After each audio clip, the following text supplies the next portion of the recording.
अस्सलाम वालेकुम दोस्तों, कैसे हैं हम सब। उम्मीद करता हूँ सब ठीक होंगे। तो आज का जो हमारा टॉपिक है वो फ्यूल एवरेज पे है कि हम अपनी गाड़ी की फ्यूल एवरेज कैसे बेहतर कर सकते हैं, क्या वजूहत हैं जिनकी वजह से आपकी गाड़ी की जो फ्यूल एवरेज वो ख़राब है, कौन सी चीज़ें हैं जिनको हमें चेंज करना पड़ेगा, कौन सी चीज़ें जिनको हमको रिपेयर करना पड़ेगा जिसकी वजह से आपकी गाड़ी की फ्यूल एवरेज कम अज़ कम 5 से 7 किलोमीटर से ज़्यादा हो सकती है। तो चलिए शुरू करते हैं। सबसे पहले देखिए, जो गाड़ी के अंदर जो फ्यूल एवरेज में इफेक्ट डालता है वो दो चीज़ें होती हैं। एक होता है इनटेक, जहाँ से हमारी गाड़ी के अंदर जो हवा जाती है, और दूसरा हो गया मेन आपको जैसे बताया फ्यूल लाइन। तो सबसे पहले हम बात करेंगे, जैसे कि आपको पता है इनटेक जो गाड़ी के अंदर जो हवा जाती है उसके अंदर सबसे पहले एक फ़िल्टर लगा होता है। अगर आपको लगता है कि आपकी गाड़ी 5 से 7 हज़ार किलोमीटर चल चुकी है और आपने अपना फ़िल्टर जो है उसको खोल के साफ़ नहीं किया, तो आपको चाहिए कि सबसे पहले आप उसको साफ़ करें, क्योंकि जैसे ही हमारी इंजन के अंदर जो हवा जाती है वो एयर फ़िल्टर से होके जाती है, और अगर उसमें मट्टी लगी होगी, उसमें गुबार होगी और वो फ़िल्टर चोक हो जाएगा, जिसकी वजह से जो हवा है वो अंदर प्रॉपर तरीके से नहीं जा सकेगी।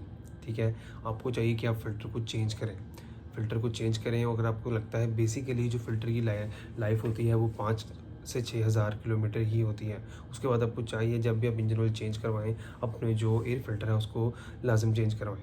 ठीक है, उसके बाद हम आते हैं अगली बारी की। जैसे ही फ़िल्टर से हवा गुज़रती है तो उसके बाद जाती है वो मैफ सेंसर में। मैफ सेंसर इनटेक में बिल्कुल ऊपर लगा होता है, फ़िल्टर के ऊपर लगा होता है, फ़िल्टर की लाइन से थोड़ा-सा आगे लगा होता है। इसका काम होता है कि फ़िल्टर के अंदर से जो हवा गुज़र रही है, जो फ़िल्टर्ड हवा होती है उसको काउंट करे।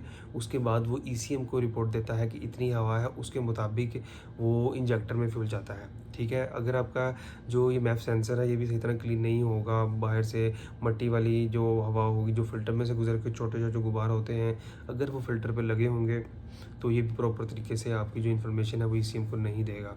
जिसका नुकसान ये होगा कि आपको वो प्रॉपर तरीके से इन्फॉर्मेशन नहीं देगा तो फ्यूल जो है वो ज़्यादा फेंकेगा। ठीक है, तो फ़िल्टर के बाद जो सेकंड चीज़ आती है वो है मैफ सेंसर। आप इसको क्लीन करवाएं। ठीक है, उसके बाद हम जाते हैं इससे आगे, एयर फ़िल्टर, मैफ सेंसर, और आगे जो हमारी चीज़ आती है वो होती है थ्रॉटल बॉडी, जिसमें से हवा गुजर के इंजन के अंदर दाखिल होती है। जैसे ही आप प्रेस करते हैं, अपनी रेस को प्रेस करते हैं, जो आप उसको फ्यूल को प्रेस करते हैं, तो थ्रॉटल बॉडी के अंदर एक बटरफ्लाई होती है जो कि ऐसे खुलती है। उस खुलने की वजह से हवा उसके अंदर से गुजरती है, और अगर वो साफ़ ना हो, उसके अंदर मिट्टी लगी हो, प्रॉपर तरीके से वो खुल ना रही हो, तो उससे भी ज़्यादा बहुत इफ़ेक्ट पड़ता है आपकी फ्यूल एवरेज पे।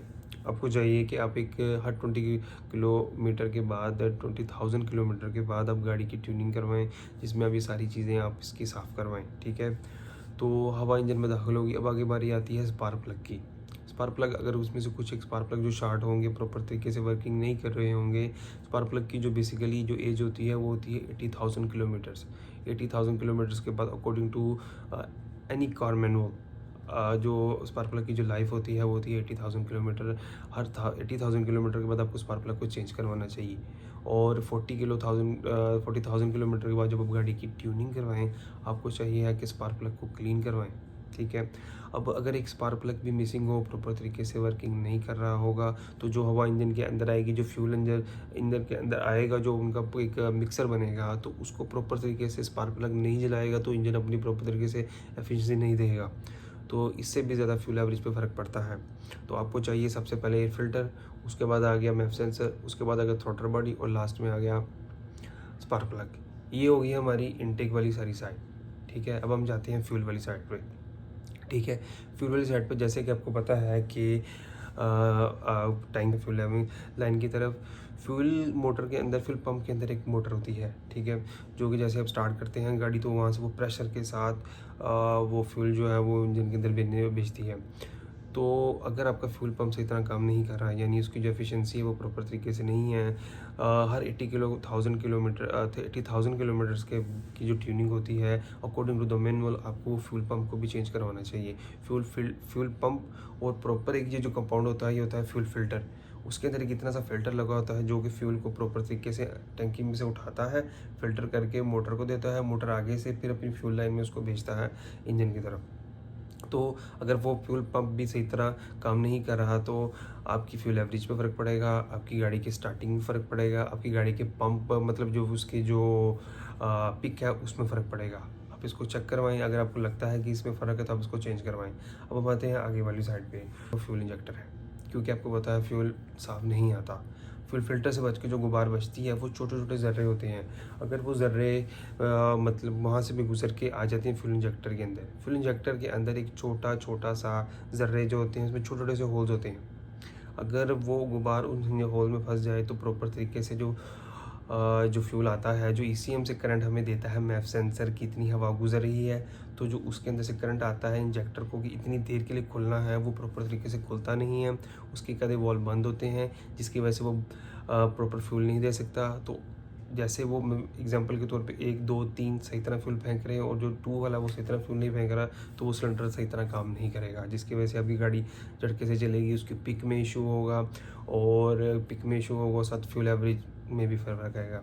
तो ये वो चीज़ें हैं जो कि हमें सबसे पहले नोट करनी है। एयरलाइन जिसमें से हवा गुजरती है, उसके बाद फ्यूल लाइन जिसमें से फ्यूल प्रॉपर तरीके से आता है। अगर ये दोनों चीज़ें भी परफेक्ट हैं तो लास्ट में एक ऐसी चीज़ है जो कि आपकी फ्यूल एवरेज को प्रो कर सकती है। वो रीज़न क्या है, वो क्या चीज़ है, वो आपकी गाड़ी चलाने का तरीका है। यानी कि आप गाड़ी चलाएँ उसको, जैसे कि अक्सर लोग उनके जिसको आप कहते हैं कि पाँव भारी है उसका गाड़ी चलाने में, वो रीज़न ये है कि वो लोग पाँव को दबा के ज़्यादा रेस दे के चलाते हैं। क्योंकि जैसे आप गाड़ी को ज़्यादा पाँव दबाएँगे, उसका रेस का दबाएँगे तो वो गाड़ी फ़ौरन निकल के जाएगी, जिसकी वजह से फ्यूल वो ज़्यादा लेगी। और अगर गाड़ी को थोड़ा सा प्रेस करेंगे, रेस को थोड़ा प्रेस करेंगे, तो गाड़ी जाएगी उसी स्पीड, मतलब उस स्पीड तक पहुंच जाएगी लेकिन आराम आराम से जाएगी, जिसकी वजह से फ्यूल भी कम लगेगा। तो लास्ट में जो चीज़ है वो आपकी गाड़ी चलाने का तरीका है जो आपको चेंज करना चाहिए। तो ये सारे तरीके थे गाड़ी की फ्यूल एवरेज बेहतर करने के लिए। मज़ीद कोई चीज़ है आप पूछ सकते हैं। मैं जल्द आऊँगा नई वीडियो के साथ, तब तक के लिए अल्लाह हाफ़िज़।